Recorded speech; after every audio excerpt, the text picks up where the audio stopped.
Hello students, this is lecture number 9 on topic structure of atoms and nuclei. Last lecture में हम लोगों ने half life period का concept discuss किया था और ये फॉर्मूला डिराइव किया था T is equal to 0.693 upon the decay constant या लैम्डा। अभी ये जो फॉर्मूला है सेकंड, इसके साथ और एक मेथड यूज किया जाता है, alternate method to solve the numericals. जैसे मैंने आपको ग्राफ से भी बताया था, ये ग्राफ है, y-axis represent the number of radioactive atoms undecayed और x-axis time। जब टाइम 0 रहेगा तो number of radioactive atoms remain undecayed is n0। तो ये जो ओरिजिन से n0 तक ये लेंथ है, this length represents the n0। ये आधा हो जाएगा when time half life has elapsed।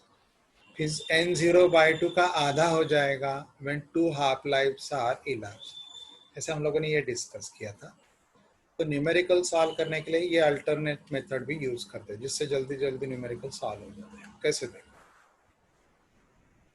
Formula for number of atoms left behind after n half lifes. इससे न्यूमेरिकल जल्दी solve. Let n is equal to n0, number of radioactive atoms present at start, यानी t is equal to 0।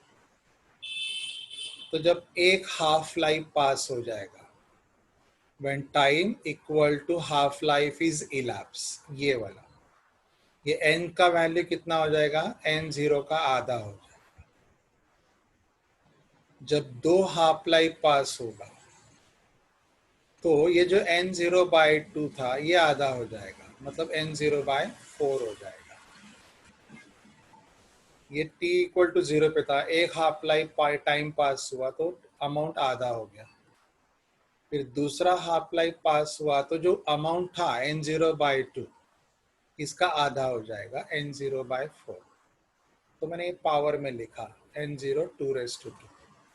अगर 3 half life चले जाएंगे तो यहाँ ये amount कितना था, n0/4 था, इसका आधा हो जाएगा n0/8। मैंने पावर के टर्म में लिखा 2^3। अगर ये नंबर बढ़ते गए, देखो 1 2 3 ऐसे करते, अगर n हाफ लाइव्स हो गया तो यहाँ n0/2 भी कितना आएगा, n ही आएगा। ये देखो इधर भी n है, इधर भी 3 है, तो ये n आ जाएगा। तो ये फॉर्मूला सबसे इंपॉर्टेंट है। तो when time that has passed is n half lives, time that has passed is n half lives, number of radioactive atom या न्यूक्लियाई और amount undecayed is the original amount upon 2^2 number of half lives n।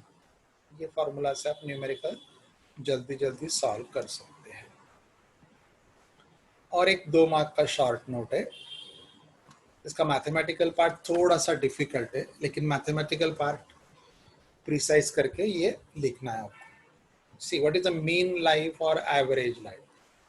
The average time for which an atom or nuclei of radioactive sample exist is called mean life या average life। वापस पढ़ता हूँ, the average time for which an atom और nuclei, ये 1-to-1 correspondence होता है, जितने atoms उतने nuclei, तो कोई भी एक word यूज कर सकते हो। of radioactive sample exist is called as what, mean life या average life। ये शॉर्ट में लिखा है, देखो n0 number of radioactive atoms या nuclei present at start is equal to 0, and what is n, number of radioactive atoms present up to time t। so dn, मानो dn मैंने sample amount लिया, dn this is the sample of radioactive atoms that is disintegrated from time t to time t plus dt। तो dn amount survived, देखो time t से लेकर time t plus dt तक कितना amount DK हो गया, dn। इसका मतलब है dn अमाउंट कितना टाइम सर्वाइव हुआ, only up to the time t survive हुआ, अगले टाइम dt में वो डिसइंटीग्रेट हो गया।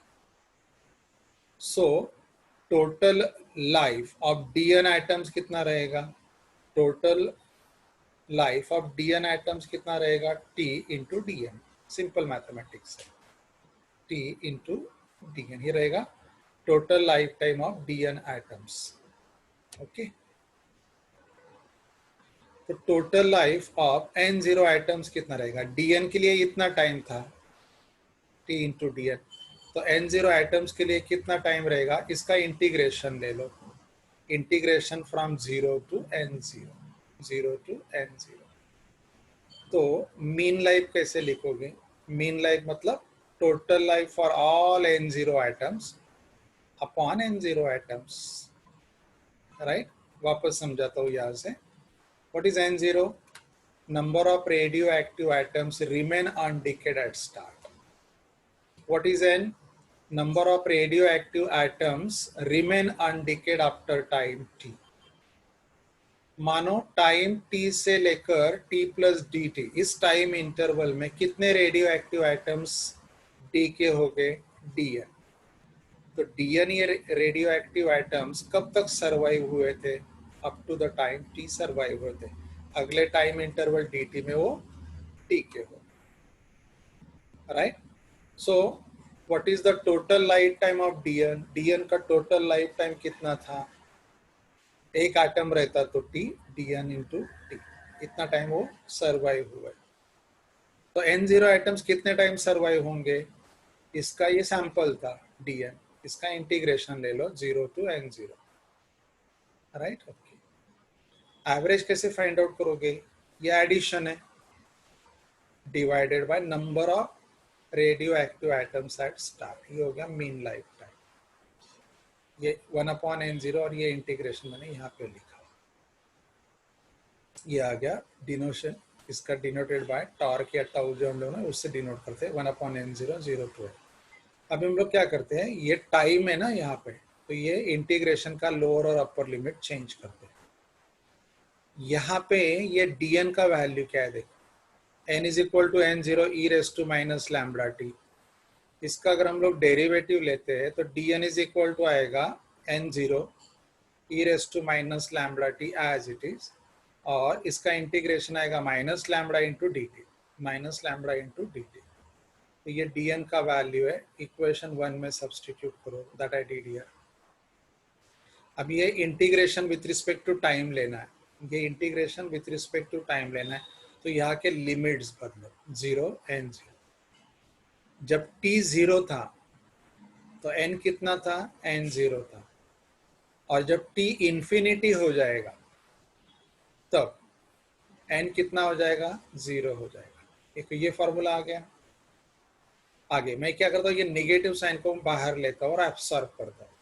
अगर मुझे नेगेटिव साइन एब्सॉर्ब करना है तो मुझे लोअर और अपर लिमिट एक्सचेंज करने होंगे, तो मैंने वो एक्सचेंज किया, यहाँ पे नेगेटिव साइन गया। अब इसका करस्पॉन्डिंग t कितना होगा, N0 number of atoms are available at start, मतलब टाइम 0 रहेगा तब n कितना रहेगा, N0, और जब टाइम इंफिनिटी हो जाएगा number of radioactive atoms vanish completely. तो मैंने करस्पॉन्डिंग इंटीग्रेशन के लिमिट्स बदले। अभी आपको ये सॉल्व करना है, तो it can be solve by part method. Integration में आपको पता है 3 मेथड से, by substitution, by part and by partial fraction. तो उससे आपको ये सॉल्व करना है, ज़रूरत नहीं सॉल्व करने की क्योंकि उतना वेटेज है नहीं, लेकिन मैं बताऊँ, क्योंकि देखो t और e raise to minus lambda t दो नंबर उनका प्रोडक्ट तो बाय पार्ट से सॉल्व होगा। अगर आप सॉल्व करोगे तो ये राइट हैंड साइड का वैल्यू आएगा 1/λ, यानी 1/λ यानी कितना, 1/dk constant, clear, 1/dk constant ये हो जाएगा, या उसका हाँ टॉर्क इज इक्वल, अभी 1/λ क्या रहेगा, तो ये मैंने लिखा mean life is equal to 1/dk constant, right. But lambda का, ये लैम्बडा का वैल्यू क्या रहेगा, देखो हाफ रहता है 0.693 लैम्बडा, तो यहाँ अगर मुझे लैम्बडा सब्सटीट्यूट करना है तो ये यहाँ 1/λ है, 1/λ का रिप्लेसमेंट कौन आएगा, मीन लाइफ आएगा, ये यहाँ पे आ गया ऊपर। तो ये हो गया relation between half life and mean life, 0.693 mean life, या 0.693 की जगह आप लॉग टू द बेस ई भी ले सकते हो, ये log to the base e का वैल्यू होता है। क्लियर? ओके। नाउ अगला कंसेप्ट है activity of radio active substance, ये उसको डीके रेट बोलते हैं। dn बाई dt को बोलते हैं एक्टिविटी या decay rate. dn by dt इसको बोलते हैं एक्टिविटी या डीके रेट। तो dn बाई dt को अगर मैं r से डिनोट करूं तो r is equal to minus dn by dt, right. जैसे ये माइनस साइन इंडिकेट कर रहा है कि टाइम बढ़ेगा, dn कम होगा। तो r is equal to dn by dt, इसका राइट हैंड साइड क्या है, लैम्बडा n है। मैंने इसे शुरू किया, उसने टाइम पास किया यहाँ पे। n is what, n0 e raise to minus lambda t, और ये जो वैल्यू है लैम्बडा n0, इसको आप r0 से रिप्लेस कर सकते हैं। कुछ नहीं, मैंने सिंबल बदला, dn बाई dt की जगह r लिया, और n is equal to n0 e raise to minus lambda t की जगह r लेके आया। कुछ फर्क नहीं है। ये फॉर्मूला आप केमिकल काइनेटिक्स में भी यूज करते हो। बाद में ये 3 यूनिट्स अच्छे से प्रिपेयर करो जो आपको न्यूमेरिकल्स में काम आएंगे। 3 यूनिट से क्यूरी, बैक्वेरेल एंड रुदरफोर्ड, ये पढ़ने का अच्छे से, राइट। यहाँ मैं आपको एक बार एक्सप्लेन कर देता हूँ। 1 क्यूरी का मतलब होता है 3.7 इंटू 10⁻10 डिसइंटीग्रेशन पर सेकंड, या precisely you can read DPS. दूसरा यूनिट है becquerel. 1 becquerel is equal to 1 disintegration per second.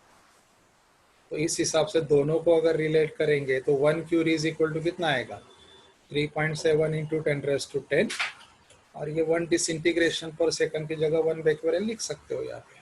ये देखो ये आ गया, ये दोनों में रिलेशन।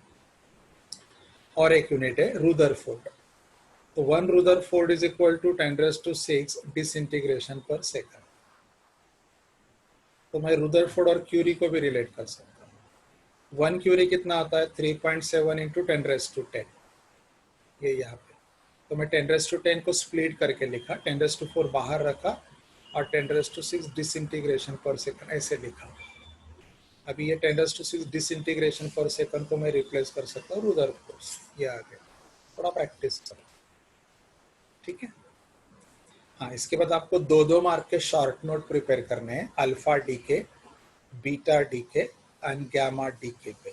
2-2 मार्क के शॉर्ट नोट है, या न्यूमेरिकल्स आते हैं 2-2 मार्क के, राइट। कैसे थे ये मैं आपको ज्यादा एक्सप्लेन नहीं करता हूँ, क्योंकि आपको जितना दिया उतना ही अच्छे से प्रिपेयर करना है। The phenomenon of emission of alpha particle from the radioactive nucleus is called as alpha decay. Alright? Okay.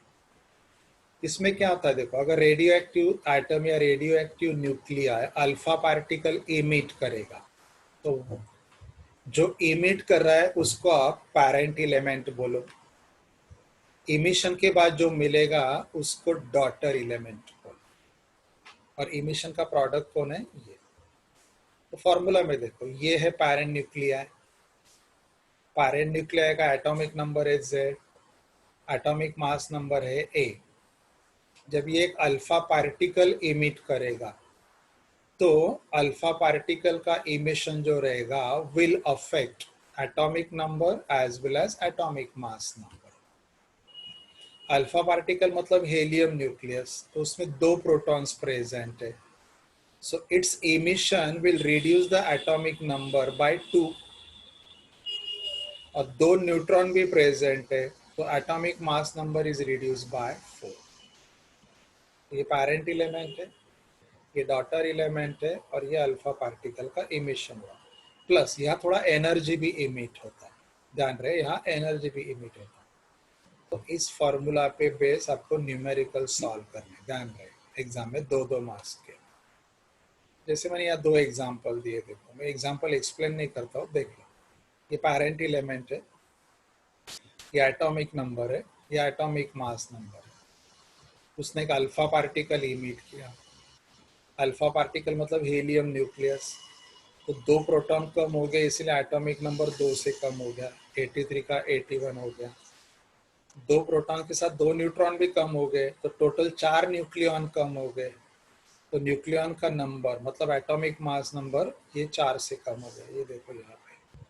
Plus यहाँ एनर्जी भी आता, मैंने दिखाया नहीं, राइट। ओके, ये और एक एग्जांपल है सिमिलर। तो आपको ऐसे देंगे, पेरेंट एलिमेंट देंगे, डॉटर एलिमेंट देंगे, यहाँ पे कहीं तो ब्लैंक रहेगा और आपको पूछेंगे कि how many alpha particles are emitted here in a reaction, ऐसे पूछेंगे। तो ये मैंने दो एग्जांपल आपको प्रैक्टिस पर्पस दिए और यहाँ एनर्जी भी रिलीज होती है। Q energy in this process can be obtain, ये एनर्जी हम लोग फाइंड आउट कर सकते हैं according to mass energy relation. इस पे भी 2 मार्क के न्यूमेरिकल्स है। ये पार्ट हम लोग यहाँ से आगे जो भी डिस्कस करेंगे थ्योरी से ज्यादा न्यूमेरिकल में काम आएगा। ये देखो, ये मास ऑफ किसका है, पेरेंट, ये है मास ऑफ डॉटर और ये मास ऑफ हेलियम। तो ये मास ऑफ है रिएक्टेंट और ये दोनों मास ऑफ प्रोडक्ट। तो ये सब्ट्रैक्ट किए तो ये हो गया mass defect into c square. So this is the amount of energy emitted when radioactive substance emit the alpha particle. Why substance emit the alpha particle? Normally क्या होता है, एटॉमिक मास नंबर अगर 210 से ज्यादा रहेगा तो ऐसे न्यूक्लियस में नंबर ऑफ प्रोटॉन्स यानी नंबर ऑफ पॉजिटिव चार्जेस ज्यादा होते हैं, दे डोमिनेट द न्यूट्रॉन्स। तो अगर नंबर ऑफ पॉजिटिव चार्जेस ज्यादा हो गए तो पॉजिटिव चार्ज यानी लाइक चार्जेस में जो इलेक्ट्रोस्टैटिक फोर्स होता है, कूलम्स फोर्स होता है, that force dominates the nuclear force. तो ये पार्ट सबसाइड करने के लिए नंबर ऑफ प्रोटॉन्स का कम होना जरूरी है and that is why substance emit the helium nuclei यानी alpha particle. Because of that proton का नंबर कम हो जाता है and that radioactive nuclei can attain the stability to some greater extent. ये हो गया अल्फा डीके का डिस्कशन। फिर बीटा डीके। बीटा डीके मतलब क्या है, ये बीटा पार्टिकल जो है इसके सब फीचर्स इलेक्ट्रॉन जैसे ही होते हैं। फर्क इतना ही है कि ये जो बीटा पार्टिकल है, ये जो इलेक्ट्रॉन फीचर्ड है, इसका ओरिजिन है न्यूक्लियस। ये न्यूक्लियस में से इमिट होता है। अभी जो इमिशन है ये 2 टाइप का होता है, beta minus decay and beta plus decay. याद है, the phenomenon of emission of beta particle or electron or positron। Electron emit हुआ, इलेक्ट्रॉन अगर इमिट हुआ तो बोलने का beta minus decay and positron emit हुआ तो बोलने का beta plus decay. I repeat, electron emit हुआ तो beta minus decay and positron emit हुआ तो beta plus decay. Minus sign electron रहेगा तब प्लस साइन पॉजिट्रॉन रहेगा। एक एक डिस्कस करते हैं। Beta minus decay, when an atom emits beta particle, यहाँ एटम इमिट्स बीटा पार्टिकल बोला है तो इसका मतलब ऐसे नहीं है कि एटम से इमिट हो रहा है, उस एटम का न्यूक्लियस से इसका ओरिजिन है, ये बीटा पार्टिकल है। There is no change in total number of nucleus, इसमें न्यूक्लियस का नंबर अफेक्ट नहीं होता है। कैसे, हम लोग आगे डिस्कस करते हैं। Therefore, atomic mass number remains the same, but atomic number Z increases by 1। तो बीटा माइनस में होता क्या है एक्चुअली, देखो ये पेरेंट एलिमेंट है जिसका एटॉमिक नंबर है Z और एटॉमिक मास नंबर है A। अगर बीटा पार्टिकल इमिट हो, बीटा पार्टिकल इमिट हो यहाँ पे, तो बीटा पार्टिकल कहाँ से मिला, तो इस केस में एक न्यूट्रॉन जो है, एक न्यूट्रॉन एक प्रोटॉन और एक इलेक्ट्रॉन में स्प्लिट हो जाता है और एक एंटी न्यूट्रिनो मिलता है followed by energy. Beta minus decay में क्या होता है, एक प्रोटॉन स्प्लिट होता है, एक न्यूट्रॉन स्प्लिट होता है, एक प्रोटॉन में एक इलेक्ट्रॉन में, देखो चार्ज बैलेंस होना चाहिए, एक एंटी न्यूट्रिनो है, ये पॉइंट मास है विद द नो चार्ज और थोड़ा एनर्जी रिलीज होता है। तो न्यूट्रॉन की जगह प्रोटॉन ने ले ली तो एटॉमिक मास नंबर अफेक्ट नहीं होगा क्योंकि इसको भी न्यूक्लियन ही बोला जाता है। उसकी जगह प्रोटॉन आ गया तो न्यूक्लियन का नंबर तो रिटेन हो गया, इसलिए एटॉमिक मास नंबर नहीं बदला। लेकिन न्यूट्रॉन की जगह प्रोटॉन लिया, लेकिन प्रोटॉन क्या करता है, एटॉमिक मास नंबर 1 से बढ़ाएगा। तो ये देखो एटॉमिक मास नंबर Z का Z प्लस हो गया, राइट। तो ये होता है वहां का स्प्लिट। तो बीटा माइनस डीके में क्या होता है, nucleus of radio active atom जब बीटा पार्टिकल इमिट करेगा तो एक न्यूट्रॉन इज स्प्लिटेड। अगर एक न्यूट्रॉन, एक प्रोटॉन, एक इलेक्ट्रॉन और एक एंटी न्यूट्रिनो में स्प्लिट हो गया तो ये प्रोटॉन क्या करेगा, न्यूट्रॉन का प्लेस लेके एटॉमिक मास नंबर को रिटेन करेगा। लेकिन प्रोटॉन है, proton are considered as the atomic number, तो ये एटॉमिक नंबर को एक से बढ़ा देगा। दिस इज, ये हो गया बीटा माइनस डी। याद है, in beta minus decay neutron inside the nucleus transforms into proton, electron and antineutrino. ये सब एटॉमिक पार्टिकल्स, इसको एलिमेंट्री पार्टिकल्स भी बोला जाता है। ये आप हायर लेवल स्टडीज में पढ़ोगे, अभी जरूरत नहीं है। ये देखो, ये पेरेंट एलिमेंट है जिसका एटॉमिक नंबर है 83 और एटॉमिक मास नंबर है 210। अगर यह बीटा माइनस इमिशन हो रहा है तो क्या होगा, एटॉमिक मास नंबर है वैसे ही कैरी होगा। मैंने बताया आपको ऑलरेडी क्यों। यहाँ से ये रिपीटेडली देखो, हाँ, क्लियर समझ में आ जाएगा, कोई डिफिकल्ट नहीं। और अभी यहाँ एटॉमिक मास नंबर कैसे रहा, सेम रहा, क्योंकि एक न्यूट्रॉन का एक प्रोटॉन और इलेक्ट्रॉन और एंटी न्यूट्रिनो में स्प्लिट हुआ था। तो एटॉमिक मास नंबर तो रिटेन हो गया था, लेकिन एक प्रोटॉन बढ़ने की वजह से ये नंबर एक से बढ़ गया, ये इलेक्ट्रॉन इमिट और ये एंटी न्यूट्रिनो। ये दो एग्जांपल मैंने आपको दिए। बीटा प्लस में क्या होता है पता है, when atom emits beta particle there is no change in total number of nucleons, atomic mass number यहाँ नहीं बढ़ेगा, लेकिन स्प्लिट कुछ अलग होता है। इसमें क्या होता है, एक प्रोटॉन न्यूट्रॉन में और इलेक्ट्रॉन में, सॉरी इलेक्ट्रॉन नहीं बोल सकते अभी, इसको पॉजिट्रॉन बोलना पड़ेगा। इसमें क्या होता है, एक प्रोटॉन एक न्यूट्रॉन और एक पॉजिट्रॉन में स्प्लिट होता है। तो प्रोटॉन न्यूट्रॉन में कन्वर्ट हुआ तो एटॉमिक मास नंबर अफेक्ट नहीं होएगा, लेकिन प्रोटॉन न्यूट्रॉन में कन्वर्ट हुआ तो एटॉमिक नंबर एक से कम हो जाएगा, राइट। और यहाँ एक न्यूट्रिनो एंटी पार्टिकल इमिट होगा। क्लियर। तो मैं वापस समझाता आपको, बीटा में क्या होता है, बीटा इमिशन में एक इलेक्ट्रॉन इमिट होता है from the nucleus of radio active atom या रेडियो एक्टिव सैंपल या सब्सटेंस। उसमें दो टाइप के पॉसिबिलिटीज है। अगर न्यूक्लियस में एक बीटा पार्टिकल इमिट हो रहा है, लेकिन बीटा पार्टिकल का इमिशन का कॉज क्या है, एक न्यूट्रॉन, एक प्रोटॉन और एक इलेक्ट्रॉन और एक एंटी न्यूट्रिनो में स्प्लिट हो रहा है। एक न्यूट्रॉन, एक प्रोटॉन, एक इलेक्ट्रॉन और एक एंटी न्यूट्रिनो में स्प्लिट हो रहा है। ये पार्ट मैं कर्सर से दिखा रहा हूं। तो ये प्रोटॉन ने न्यूट्रॉन का जगह ले लिया तो एटॉमिक मास नंबर सेम रखा।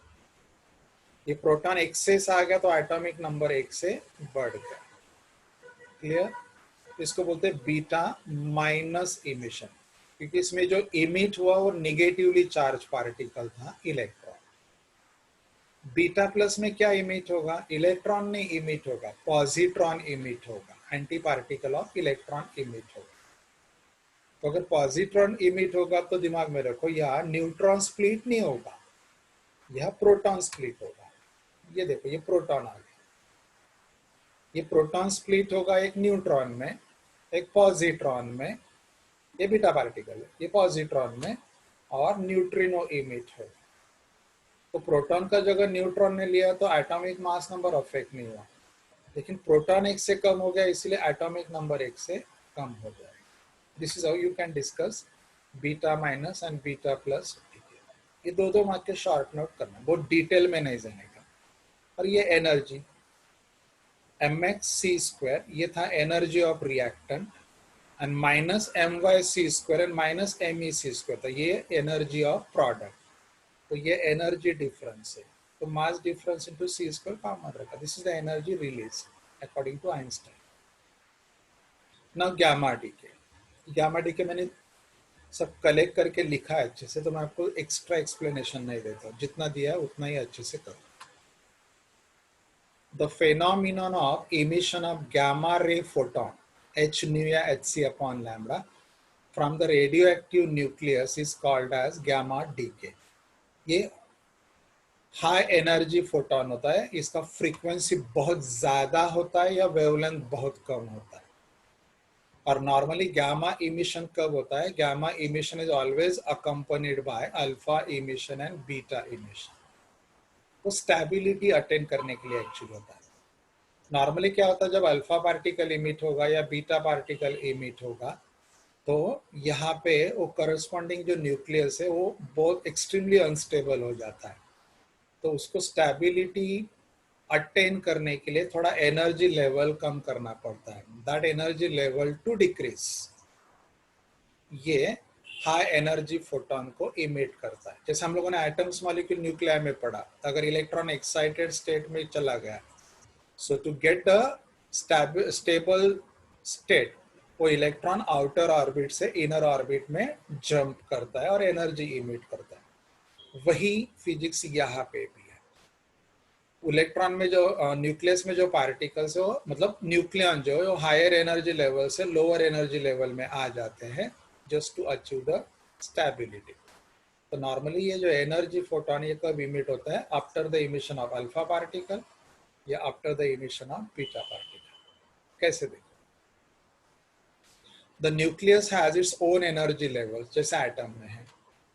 आफ्टर एन अल्फा या beta decay, the daughter element यानी product is usually in an excited state. It attains the ground state by single or successive transitions by emitting one or more photons. जैसे मैंने आपको atoms में भी बोला था, अगर इलेक्ट्रॉन एक्साइटेड स्टेट में चला गया, so it come to the ground state by making single or many transitions, and in each transition it emits the energy in the form of photon. और वो फोटॉन का एनर्जी होता है energy difference between outer and inner orbit. वैसे यहाँ पे भी अगर न्यूक्लियस से अल्फा इमिशन या बीटा इमिशन हुआ, तो जो बाकी न्यूक्लियॉन्स है वो एक्साइटेड स्टेट में चले जाते हैं, तो वो ग्राउंड स्टेट में आते हैं टू अचीव द स्टेबिलिटी. और ग्राउंड स्टेट में आते समय उनके जो ट्रांजिशंस होते हैं, एक ट्रांजिशन होगा या मेनी ट्रांजिशन होगा, पॉसिबल ऑप्शंस है क्योंकि स्पॉन्टेनियस प्रोसेस है, तो उसमें वो एनर्जी इमिट करते हैं. And that energy is what? High energy photons called as gamma radiation. Right? As nuclear state have a energy of the order mega या million electron volt. The photon emitted have an energy of the order of mega electron volt, high energy photon. Since energy of photon is inversely proportional to the wavelength, हमें formula पता है, E is equal to h nu या E is equal to hc upon lambda. तो energy is inversely proportional to the wavelength.